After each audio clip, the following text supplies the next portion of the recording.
வணக்கம். இதுக்கு முன்னாடி வீடியோஸ்ல எல்லாம் டெல்லியில் நடக்கிற போராட்டம், என்னென்ன கலவரம், அங்கே என்னென்ன பிரச்சனை நடந்துச்சு எல்லாமே பேசியிருந்தோம். இப்போ என்ன பார்க்குறோன்னா, தமிழ்நாட்டு மாணவர்கள் எப்படி போராடுறாங்க, என்ன பண்ணுறாங்கன்னு பேசலாம். தமிழ்நாட்டில், சென்னையில் எல்லா இடத்துலையும் மாணவர்கள் வந்து போராடுறாங்க. இங்கே நம்ம தமிழ்நாட்டு மக்களை பொறுத்தளவுக்கு நீட்டை பேன் பண்ணணும். அங்கே இருக்கவங்க ஏன் போராடுறாங்கன்னா, நீட்டில் நடந்த முறைகேடுக்காக போராடுறாங்க.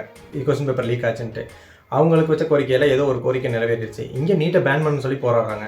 அதுக்கு நம்ம கவர்மெண்ட் என்னென்ன பண்ணுறாங்க அப்படின்னா, போராடின மாணவர்கள் எல்லாம் அரெஸ்ட் பண்ணுறாங்க. அதே மாதிரி அங்கே நடந்த மாதிரி நீங்கள் போராடக்கூடாது, எங்கேயும் போராடக்கூடாது முதல்ல மிரட்டிகிட்டு இருந்தாங்க.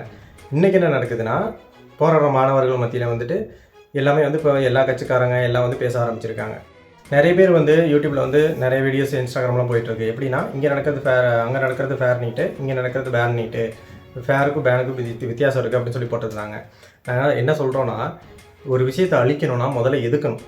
முதல்ல எதிர்த்து நின்று பேச ஆரம்பிக்கணும். நம்ம எதிர்த்து பேச ஆரம்பித்தா தான் காலத்தில் வந்து அந்த விஷயத்தை அழிக்கிறதுக்கு ரொம்ப யூஸ்ஃபுல்லாக இருக்கும். நம்ம எதுக்குமே எதிர்த்து பேச மாட்டோம், நமக்கு வந்தால் மட்டும் இங்கே நடக்கும்போது மட்டும் பேசிக்கலாம் அப்படின்னு நினச்சது ரொம்ப தப்பு. அப்படி பண்ணணும்னு நினச்சா எந்த விஷயமும் சாதிக்க முடியாது. நம்ம டெல்லிக்கு போய் போராட போகிறது கிடையாது. அங்கே போராடுறவங்களுக்கு நம்ம இங்கேருந்து நம்மளால் முடிஞ்ச சப்போர்ட்டை கொடுப்போம்.